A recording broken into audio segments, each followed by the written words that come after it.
छत्तीसगढ़ श्री राम जी का ननिहाल, ऐसे पावन धरा को नमन है। चुनाव के तारीख निकलने के बाद जब से यह तिथि निकली है, उसके बाद से जब यह सर्वेक्षण का एक अभियान चलाया गया है, तो छत्तीसगढ़ के इस भ्रमण में यह पाया गया कि छत्तीसगढ़ में, जैसा कि आप जानते हैं, 90 कुल सीट है विधानसभा का जिस पे चुनाव होना है, और सरकार बनाने के लिए जो जरूरी बहुमत है वो 46 की है। यहाँ विधानसभा का चुनाव 2 चरणों में होने जा रहा है। क्यों होने जा रहा 2 चरणों में, यह आप सब जानते हैं, क्योंकि यह नक्सल प्रभावित क्षेत्र है और यहाँ पर सुरक्षा का जो बंदोबस्त है वो बहुत ही जरूरी है और ज़्यादा से ज़्यादा सुरक्षा बलों की जरूरत पड़ेगी।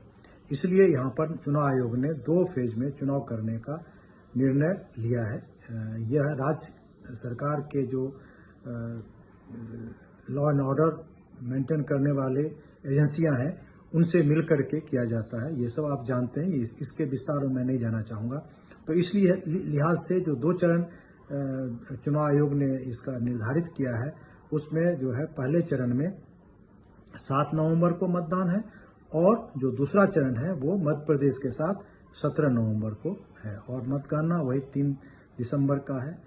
और जैसा कि आप जानते हैं कि जो छत्तीसगढ़ है, इसका भी जो विधानसभा कार्यकाल है वो नवंबर-दिसंबर में खत्म हो रहा है, तो इससे पहले उसका जो है चुनाव होना बहुत ही जरूरी है। विधानसभा में जो चुनाव के लिए निर्धारित तिथि है, उस पर सभी जो राजनीतिक दल हैं वे अपना काम कर रहे हैं। उनका जो चुनाव अभियान है वो आरंभ हो चुका है या होने वाला है। इसमें कुछ प्रधानमंत्री के जो दौरा होंगे, उसके जो गृह मंत्री के होंगे, उसी तरह से कांग्रेस के नेता के होंगे, वहाँ के चीफ मिनिस्टर अलग अलग जगह पे किया हुआ है। तो जो पहले का जो चुनाव का जो तिथि है वो घोषणा होने से पहले जो स्थिति कांग्रेस का था, क्या सचमुच वो अभी है, या कांग्रेस सीएम और डिप्टी सीएम के बीच के आंतरिक कलह में फंस चुकी है? क्या यह जो समीकरण पहले 3-4 महीना पहले जो बहुत ज़्यादा लीड लिया हुआ था कांग्रेस, वो बरकरार रह पाता है या नहीं? ये सब देखेंगे, या सब कुछ देखेंगे कि कैसे ये समीकरण बदला है या समीकरण वही है। ये सब आगे देखते हैं कि कैसे कैसे है। नमस्ते, आपका राष्ट्रीय कर्तव्य चैनल पर हार्दिक अभिनंदन है। यदि आप नए सब्सक्राइबर हैं तो सब्सक्राइब करें, अगर चैनल पे आप नए हैं तो लाइक करें, कमेंट्स करें और दूसरे दोस्तों में भी इसको शेयर करें ताकि वो भी इससे जुड़ सकें और हमारी जो चर्चा है उसमें भाग ले सके। यह लाइव चार्ट भी 6 बजे के आसपास चलता रहता है, तो उसमें भी हिस्सा ले सकते हैं। हर दिन का यह है तकरीबन। इससे पहले कि हम आगे चलें, मध्य प्रदेश में हम एक बार पॉपुलेशन की स्थिति देख लेते हैं कि वहाँ की जनसंख्या क्या, उसका क्या रुख है, क्या जो है कंपोजिशन है। तो अगर हम देखते हैं कुल जनसंख्या जो मध्य प्रदेश की है वो है, मध्य प्रदेश ने, क्षमा कीजिएगा, जो छत्तीसगढ़ की है वह 2,55,00,000 की है। उसमें से हिंदू जो है वो लगभग 93.23% है और जो मुस्लिम है वो 2.5% के आसपास है। क्रिश्चियन 1.92% के आसपास है और बुद्धिस्ट 0.28 के आसपास है। सिख की जो जनसंख्या है वो 0.27 के आसपास है और जैन यहाँ पर 2.24, सॉरी करेक्शन, माफ कीजिएगा, 0.24, और जो अदर्स हैं वो 2.03% है। अब जो 93% के आसपास जो हिंदू जनसंख्या है, उसमें से अगर हम उसको अलग अलग करें तो देखते हैं कि हिंदू में ओबीसी की संख्या 38% है, जो शेड्यूल कास्ट है वो 12.82% है, और जो शेड्यूल ट्राइब है उसकी जो जनसंख्या है वो लगभग 30.62% है, और जो जनरल कैटेगरी है वो लगभग 16% है। यह जो है जो ओबीसी और जो ये अलग कास्ट है हिंदू का जो है आपस में ये मैंने आपको कंपोजिशन बताया।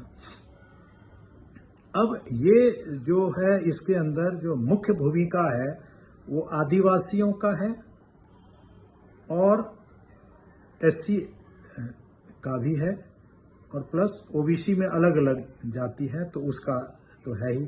तो मेन जो सबका जो इस पर जो लोगों ने दावा जो करना चाह रहा है वो खास करके अपने तरफ जो मोड़ने की कोशिश में लगे हुए हैं जो जितने भी राजनीतिक दल है वो है जो शेड्यूल ट्राइब है, आदिवासी जो वोटर है उनको लुभाने में लगे हुए हैं। लेकिन अभी जब 2-3 महीना पहले तक जब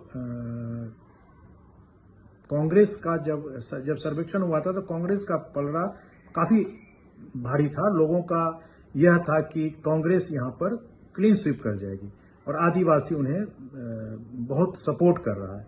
लेकिन जब से राष्ट्रपति के तौर पर द्रौपदी मुर्मू जी चुनी गई हैं, उसके बाद से छत्तीसगढ़ तो क्या पूरे भारत के जो आदिवासी है उनमें विचारधारा उनकी बदली है और वो बीजेपी के तरफ मुड़ने लगे हैं। एक तो ये फैक्टर जो है ये बहुत बड़ा फैक्टर है। दूसरा, कांग्रेस का जो वोट खिसकने का जो इशू है वो है सीएम और जो डिप्टी सीएम है, इसके बीच में कोशिश तो बहुत दिखाया जा रहा है कि आपस में जो है सहयोग की भावना है, आपस में सभी मिले हुए हैं, और लेकिन ऐसा है नहीं। अंदर जो है अंदर बहुत ज्यादा विरोध है, क्योंकि आप सब जान रहे हैं कि जो सत्ता का शेयरिंग था वो चीफ मिनिस्टर और डिप्टी चीफ मिनिस्टर के बीच में 2.5 साल का था। लेकिन श्रीमान भूपेश बघेल जी ने वो पता नहीं इनके जो भी मतलब हुआ हो मुझे नहीं मालूम, लेकिन जो आला जो कमांड है उनसे मिल मिला करके और डिप्टी सीएम जो अभी हैं सिंहदेव जी, उनको जो है साइडलाइन कर दिया। लेकिन अब दोबारा से उनका जो है जो नेतृत्व की भावना उसमें जागृत हुई है और वे अंदर ही अंदर इसका जो है समर्थन आपस में नहीं हो रहा है। दोनों मिलकर के काम नहीं कर रहे, दोनों में मतभेद है, ऐसा हमारी जो सर्वेक्षण है उसमें निकल करके बाहर आया है। इसके अलावा जो ड्रॉबैक कांग्रेस की है वो ये है कि अभी हाल में जो फिल्मी स्टारों का जो इन्वेस्टिगेशन ईडी ने किया है, समन करके बुलाया था और देश में मतलब जो उस छत्तीसगढ़ के अंदर जो एक भूचाल सा ला दिया, उस भूचाल को जो है का काउंटर बघेल सरकार के पास अभी नहीं है। तो यह भी एक ड्रॉबैक है जो कि बघेल सरकार के प्रति लोगों के बीच में मतभेद पैदा कर दिया है, और जो सरकार के प्रति जो थोड़ी सी जो विरोध की भावना नहीं थी वो अब विरोध की भावना साफ दिख रही है। कहीं भी जाएंगे आप बातचीत करेंगे तो जो छत्तीसगढ़ की जो जनता है वो आपस में यही बात करते हैं कि बघेल जी ने मतलब बघेल की कांग्रेस सरकार ने हमारे साथ छल किया है और इन्होंने खूब हमारे पैसे का दुरुपयोग किया है। इसके अलावा अगर आप देखें कि अभी जो राहुल जी ने बयान दिया है जिसमें ओबीसी का जो जनगणना करने की बात कर रहा, उससे भी लोग क्षुब्ध हैं। लोगों का कहना है कि हमें रोजगार की दरकार है, हमें जनगणना की दरकार नहीं है, हमें जाति में मत बांटे, आप अपने स्टैंड पे कायम रखें। जो आपकी जो नानी थी श्रीमती इंदिरा गांधी जी, उनके स्टैंड को बरकरार रखें। आपके पिताजी का जो स्टैंड था उसको बरकरार रखें। राजीव गांधी जी ने जो है इस बात में बताया था कि जात पात से जो है कोई वो नहीं है, और विरोध किया था जब मंडल आयोग हुआ था, उस टाइम में खुल करके कांग्रेस ने विरोध किया था जाति व्यवस्था के बारे में। और खुद राहुल जी ने किया है। लोगों के पास आजकल सोशल मीडिया का जमाना है, इसमें कहीं भी किसी को जो है जानने में कोई दिक्कत नहीं हो रहा है, और एक दूसरे को आपस में समझ रहे हैं कि कौन नेता क्या कर रहा है, कौन सच्चाई के साथ बोल रहा है, और कौन जो है छलावा करने की नियत से और जो है एक तरह से ड्रामा हमारे सामने में कर रहा है। इससे इनको बचना चाहिए था राहुल जी को, लेकिन ऐसा है नहीं। वो एक जिद पकड़ लिया है, जिद्दी बच्चे की तरह, जैसा होता है कि मुझे ओबीसी का चाहिए, मुझे ओबीसी का जनगणना चाहिए। तो आपकी सरकार 10 साल थी, करवा लेते। लोगों का यही कहना, मेरा कोई भी विचार नहीं है। ये सारे के सारे विचार जो मैंने कहा है, जो हमारे लोगों से बातचीत की है, उस बातचीत के दौरान जो सब निकल के आया है, वो बातचीत मैंने आपको बताया। देखिए, ये जो छत्तीसगढ़ है, ये बिहार नहीं है, ना ही ये यूपी है।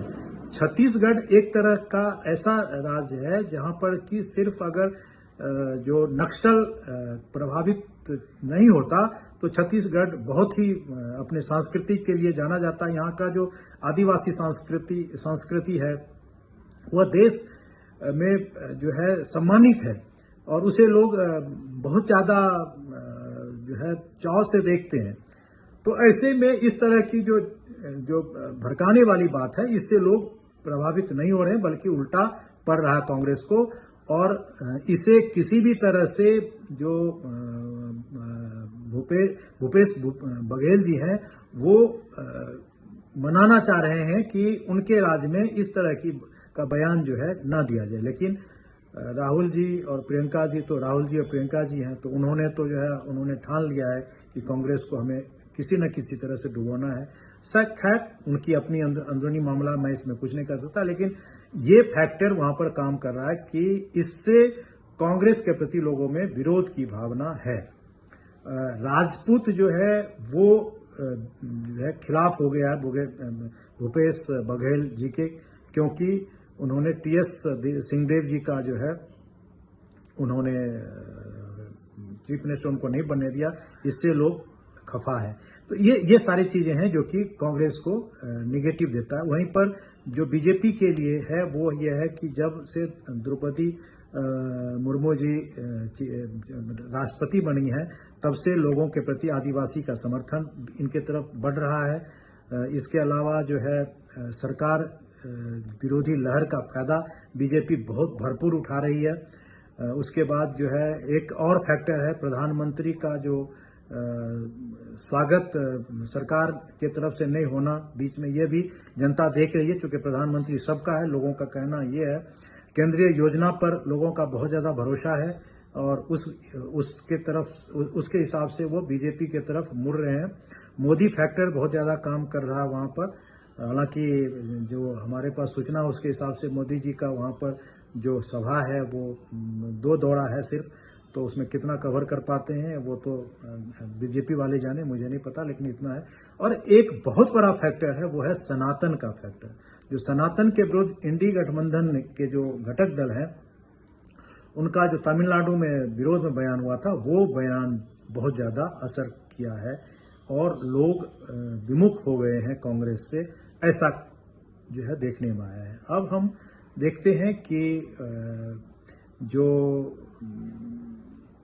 आबादी है उसके हिसाब से जो है, जो अगर वोट, अगर जो हमारा जो सर्वेक्षण है उसके हिसाब से जो वोट परसेंटेज है वो किस पार्टी को कितना मिलने जा रहा है, तो वो हम आपको दिखाते हैं कि ये 46% बीजेपी को मिलने जा रहा है। इन सब फैक्टरों के आधार पर यह हमारा सर्वे बता रहा है, और वहीं पर कांग्रेस को 41% सीट मिलने जा रहा है। यहाँ जो अदर्स हैं वो 13% के तरफ झुकाव लोगों का है, उनकी तरफ। अब ये तो हुआ वोट परसेंटेज, और इसी के आधार पर अगर हम देखते हैं कि यह परसेंटेज किसको कितना वोट शेयर के हिसाब से सीट प्रदान कर रही है, तो वो हम देखते हैं। सीट के हिसाब से बीजेपी को जो हमारी टीम ने आकलन किया है उसके हिसाब से 55 से 65 90 के विधानसभा के सीटों में से जो है यह बहुमत के आंकड़ा को पार कर जाता है। वहीं पर जो है कांग्रेस को 35 से 45 सीट मिलता हुआ नजर आ रहा है और अन्य को 0 से 5 सीट मिलता हुआ नजर आ रहा है। तो ये स्थिति जो है छत्तीसगढ़ का। और मैंने पहले ही कहा था कि जो हमारा आज जो हम जिस पर चर्चा हमने किया है वो यही है कि छत्तीसगढ़ में बीजेपी की वापसी तय है, इससे यही लग रहा है। और कांग्रेस का जो खेल है वह मन मुटाव के कारण, मनभेद के कारण बिगड़ता चला जा रहा है। ये हमारा सर्वेक्षण का कारण था।